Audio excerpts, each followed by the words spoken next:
Ya, shalom para suami, istri, bapak-bapak dan ibu-ibu yang dikasihi Tuhan.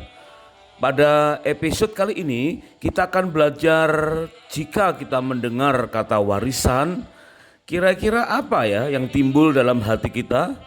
Ya, satu kata yang benar-benar powerful, yaitu tentang warisan.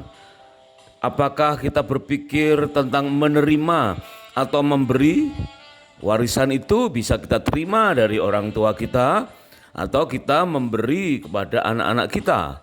Nah, perlukah kita memberikan warisan atau wajibkah orang tua memberikan warisan kepada anak-anaknya, atau bahkan bukan sekedar warisan tetapi legacy. Bukan hanya sekedar warisan berupa materi bagi keluarga inti atau keluarga besar, tetapi bahkan disebut sebagai legacy bagi negeri. Nah, saatnya kembali kita akan belajar dari kesalahan, tentu dengan saling rendah hati dan banyak berbincang berduaan saja bersama pasangan. Nah, saatnya kita perbanyak waktu untuk berduaan saja bersama dengan pasangan. Nah, sudahkah kita berencana mengadakan perjalanan honeymoon kedua berikutnya? Saat mengadakan bulan madu kedua inilah sebagai saat yang tepat untuk kita belajar dari 5 kitab Musa yang dimulai dari kitab Kejadian, yaitu kitab Beresit, kitab pada mulanya, yaitu yang berisi awal mula nasihat-nasihat tentang kehidupan berkeluarga.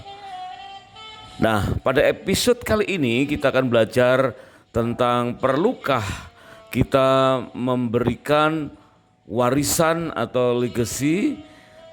Mungkin ada bapak ibu, suami, istri yang mempunyai pengalaman tentang hal demikian. Boleh silakan ditulis di kolom komentar. Mungkin pertanyaan atau kesaksian tentang tema-tema seperti saat ini, silakan ditulis untuk membagi berkat bagi yang lain. Nah, pada episode kali ini, sebelum kita berlanjut, kita akan fahami terlebih dahulu pengertian tentang warisan atau legacy itu seperti apa. Ya, yuk kita mulai.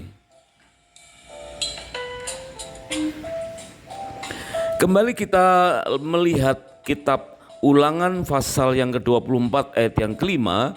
Ternyata dari acuan satu ayat ini saja kita bisa melihat adanya warisan, bahkan legacy bagi keluarga besar kita.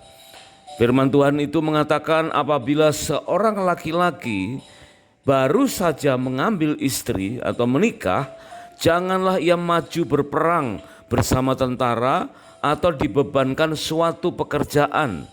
Wow, ini suatu privilege ya, suatu warisan yang mengandung keistimewaan bagi orang-orang yang baru saja menikah, yaitu janganlah ia maju berperang bersama tentara atau dibebankan suatu pekerjaan. Berapa lama? Nah, ayat itu mengatakan selama 1 tahun ia harus bebas demi rumah tangganya. Dia harus bebas atau dibebaskan untuk rumah tangganya dan menyenangkan atau menyukakan hati perempuan yang telah diperistrinya. Kita sudah pernah membahas bahwa tujuan 1 tahun bebas dari semua pekerjaan adalah bukan sekedar menyenangkan hati istrinya, tetapi suami istri saling menyenangkan. Nah, pengertian inilah yang harus diturunkan dari keturunan ke keturunan, bahwa betapa pentingnya masa-masa honeymoon yang mengawali pernikahan. 1 tahun dikatakan jangan berperang, 1 tahun jangan bekerja, senangkan pasangan, bersenang-senanglah bersama dengan pasangan, nikmati segala sesuatu yang mehodetobe di dalam Kejadian 1 ayat yang ke-31 ya, yang sungguh amat baik sebagai pemberian Tuhan, sebagai warisan yang kita terima dari Tuhan melalui orang tua kita kepada kita dan kepada keturunan-keturunan kita. Dan itu bukan sekedar warisan harta atau materi, tapi legacy. lebih luas dibandingkan sekedar warisan materi, meliputi berbagai dimensi dan dampak dari sekedar warisan harta, berbagai dampak yang indah, mencakup berbagai dampak dan keteladanan berbagai bidang.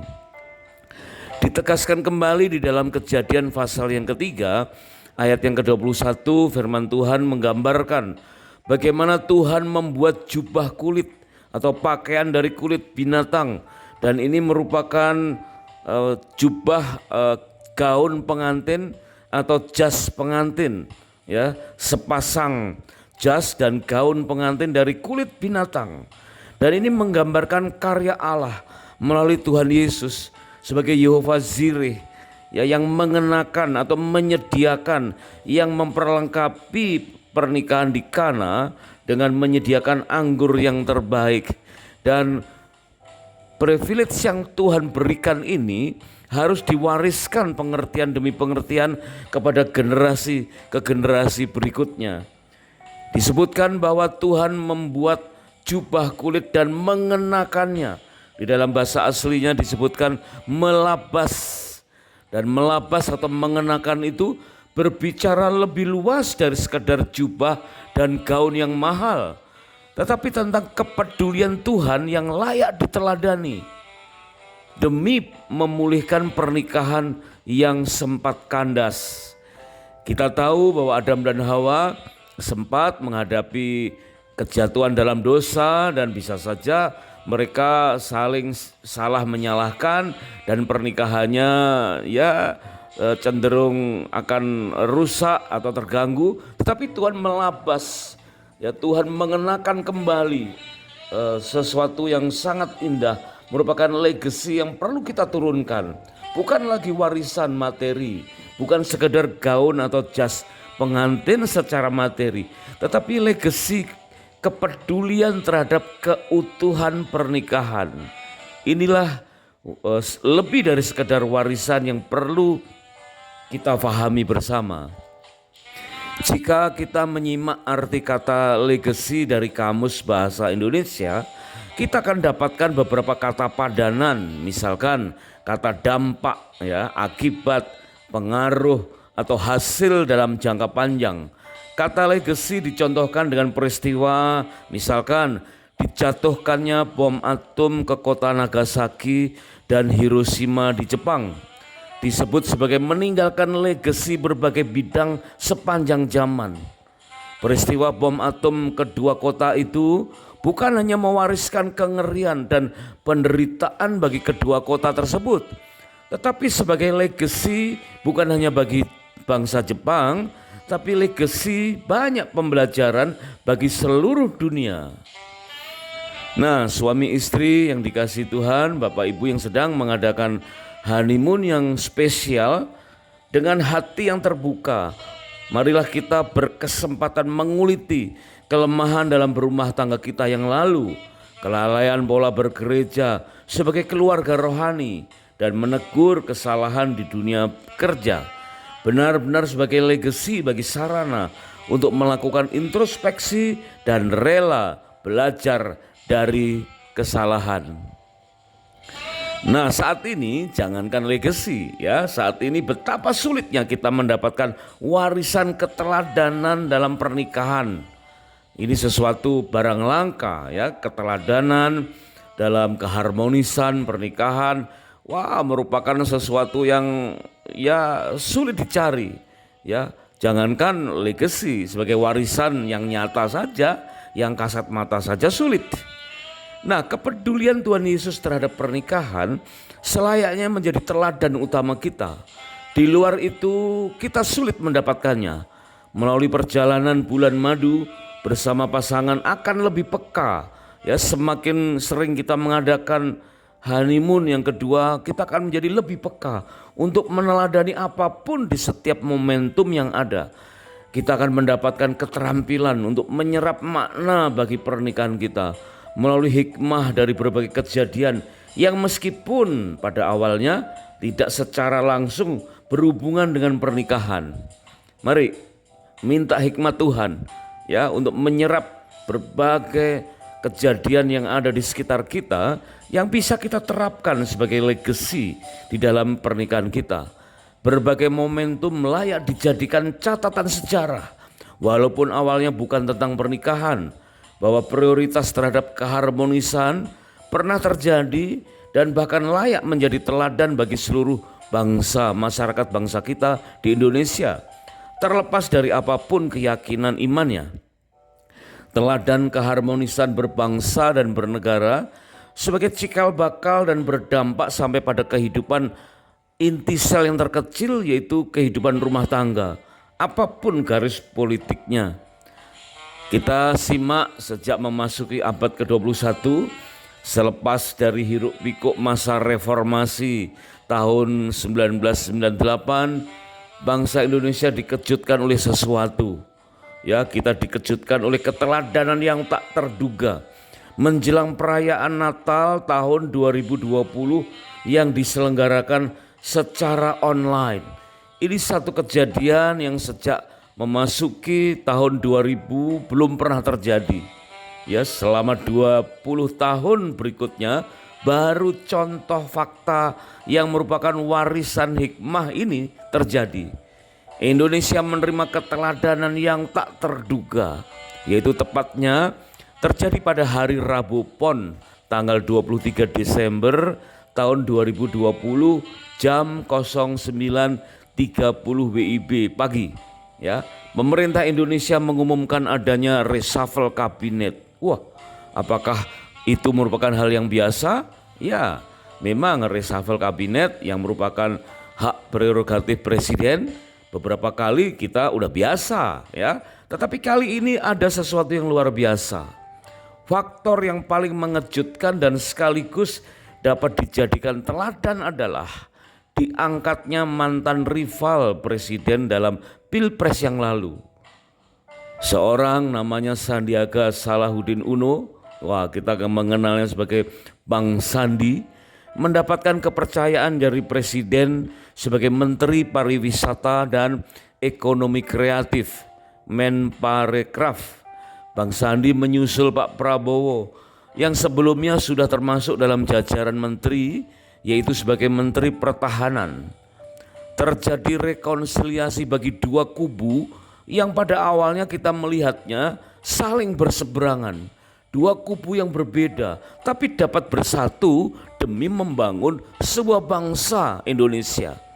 Tidak lama kemudian setelah Indonesia membuat kejutan itu, sekitar 2 minggu berikutnya kita bisa bandingkan ya dengan hasil pemilihan presiden yang terjadi di Amerika pada hari Jumat tanggal 8 Januari 2021. Memang seluruh dunia sedang dilanda pandemi dan bulan Januari 2021 itu merupakan sesuatu konfirmasi karena diberitakan bahwa Trump ya akhirnya mengakui kemenangan Biden.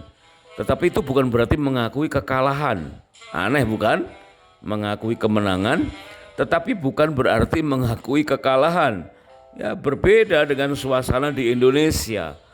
Saat itu di Amerika terjadi kasus demi kasus miskomunikasi secara silih berganti. Sampai akhirnya kita mendengar Twitter memblokir Trump secara permanen.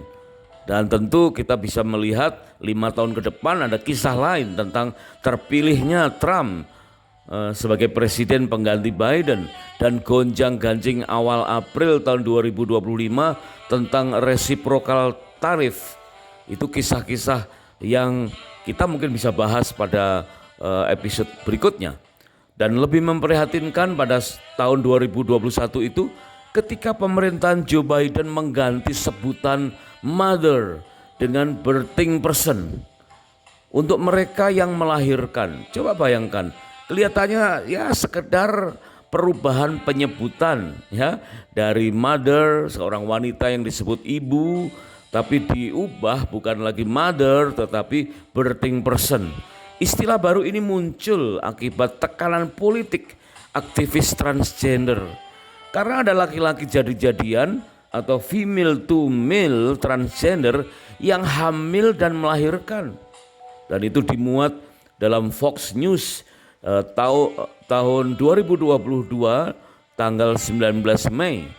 Bahkan ada perempuan jadi-jadian atau male to female transgender yang tidak tahu malu mengikuti lomba olahraga kategori perempuan, bahkan kontes kecantikan tingkat dunia.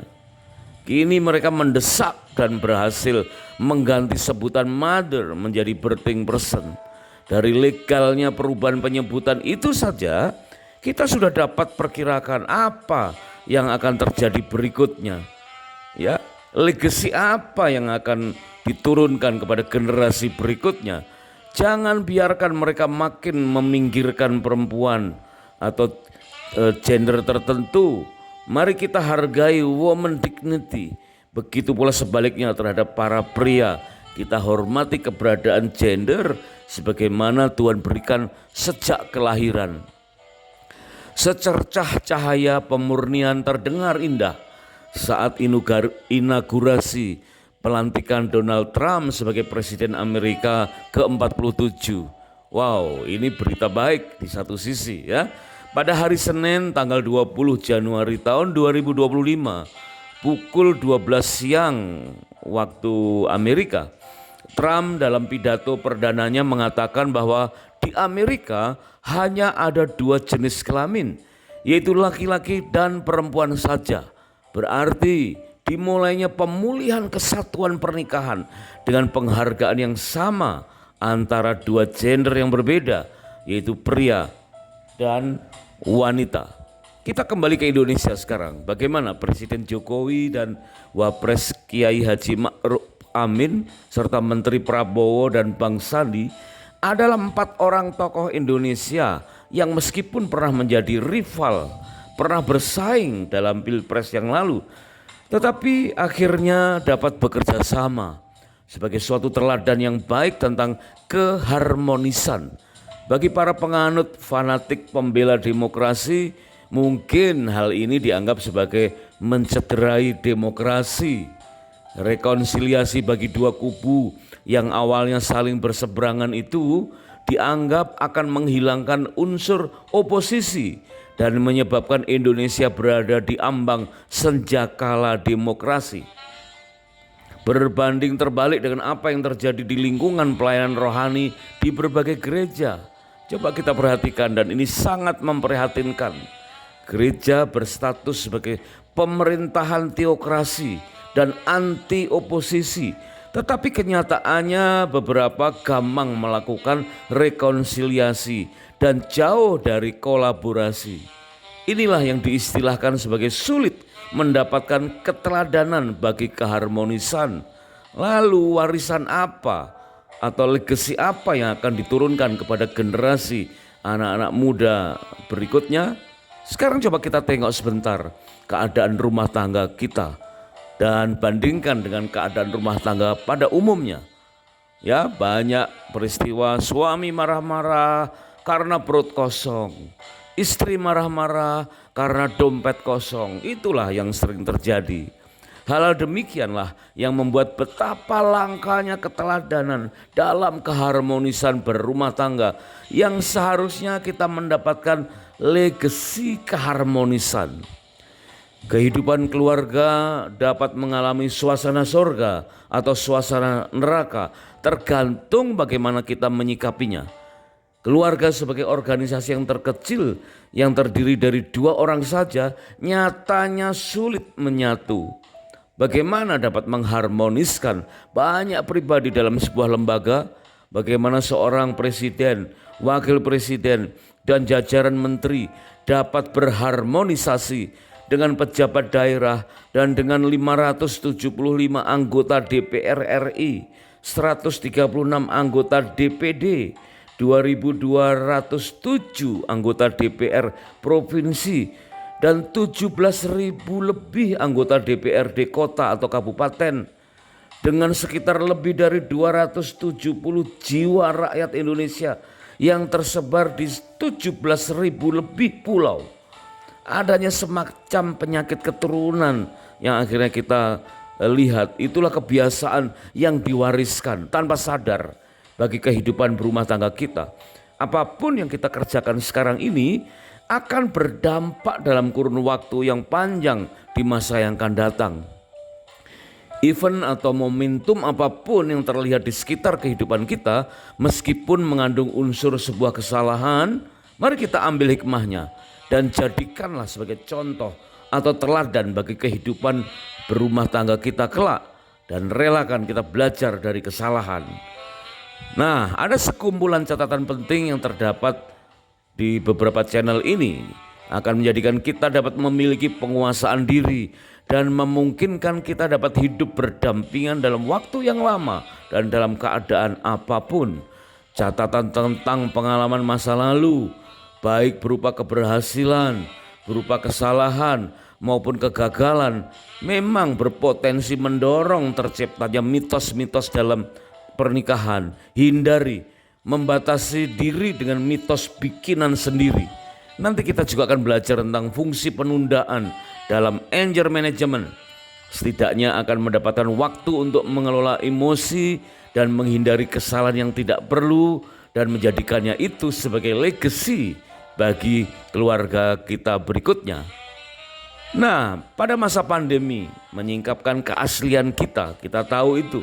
Masa pandemi mengungkap kebutuhan sejati kita dan membuka pengertian-pengertian baru serta mendorong kreativitas baru bagi kita. Renungkanlah bahwa dulu di saat berpacaran seringkali kita hanya fokus membayangkan tentang resepsi yang indah sehingga bulan madu dianggap hanya sekedar sebagai liburan berdua saja.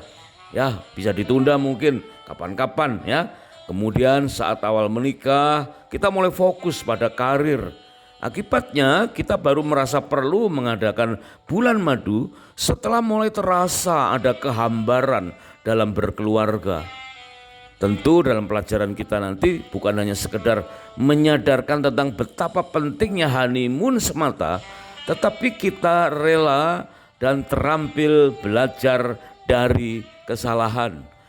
Bahkan dapat menuntun kepada berbagai aspek kehidupan, dimulai dari sejak berpacaran, awal pernikahan, sampai kapanpun kita hidup berkeluarga. Suami, istri, bapak, ibu yang sedang mengadakan honeymoon yang kedua, kita dapat mengembalikan keharmonisan ketika kita berpacaran, termasuk mengungkap kiat-kiat dalam meniti karir, bahkan tentang berganti karir. Mungkin kita mengalami kesulitan untuk mendapatkan teladan tentang bagaimana menjadi keluarga yang harmonis di zaman sekarang. Namun kita masih bisa dapatkan dari kisah-kisah tokoh Alkitab yang hidup di masa lalu. Mari sekarang kita mulai belajar pada beberapa pribadi yang tertulis di dalam Alkitab.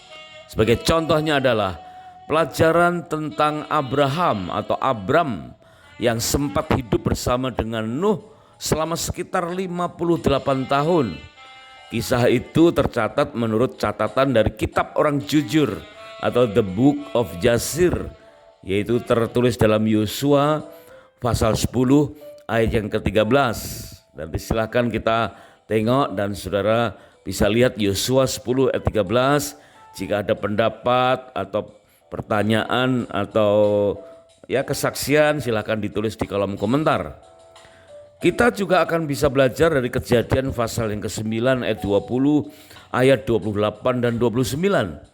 Alkitab mencatat Nuh menjadi pengolah tanah atau petani. Dialah yang mula-mula membuat kebun anggur. Nabi Nuh masih hidup 350 tahun sesudah air bah. Jadi Nuh mencapai umur 950 tahun lalu ia mati. Nah, diperkirakan Abraham dan Nuh terpaut 10 generasi. Ayah Abraham yang bernama Terah, bapak Terah ini berprofesi sebagai salah satu dari panglima Nimrod dari Ur-Kasdim, suatu daerah yang tidak mengenal Tuhan. Terah dikisahkan mempunyai usaha sampingan. Terah atau bapaknya Abram ini orang yang sangat terkenal, yaitu Terah mempunyai semacam toko yang menjual benda-benda berhala, benda berhala besar maupun kecil.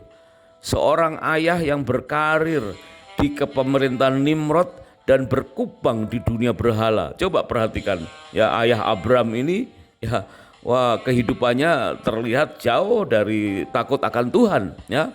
Memang mempunyai karir yang baik sebagai salah satu panglima dari Nimrod, tetapi juga mempunyai toko yang menjual benda-benda berhala. Dan kita dapat melihat bahwa anak Terah yaitu Abraham akhirnya dikenal sebagai bapak orang percaya. Wah, ini legasi apa yang terjadi, saudara? Ya pasti bisa jadi Abraham mewarisi semangat perjuangan yang dimiliki oleh Terah ya, tapi tentu tidak mewarisi iman atau cara berbisnis seperti ayahnya. Dapat dipastikan pula bahwa Abraham tidak meneladani iman orang tuanya sendiri, dan itu kesimpulan sementara kita seperti itu, tetapi meniru tindakan senior rohani yang populer di zaman itu. Siapa itu? Yaitu Nabi Nuh. Mungkin saja Bapak Terah mewariskan beberapa harta atau kekayaan atau materi ya sebagai bekal perjalanan Abram, tetapi Nabi Nuh lah yang memberikan legasi kepada Abraham. Itulah yang disebut bedanya warisan dengan legasi. Di mana Nabi Nuh sebagai generasi ke-10 dari Adam ya, Nabi Nuh disebutkan sebagai generasi ke-10 dari Nabi Adam, sedangkan Abraham sebagai generasi ke-20 dari Adam. Jadi Adam 10 generasi di bawahnya Nuh, kemudian 10 generasi di bawah Nuh adalah Abram. Ada lebih dari 10 generasi yang hidup di satu zaman. Nah, bagaimana kita bisa memahami pengertian ini ya? Bagaimana Nuh bisa memberikan inspirasi bagi Abram padahal berbeda 10 generasi. Coba kita cari padanannya ya. Kita perbandingkan dengan apa yang ada di zaman sekarang ini.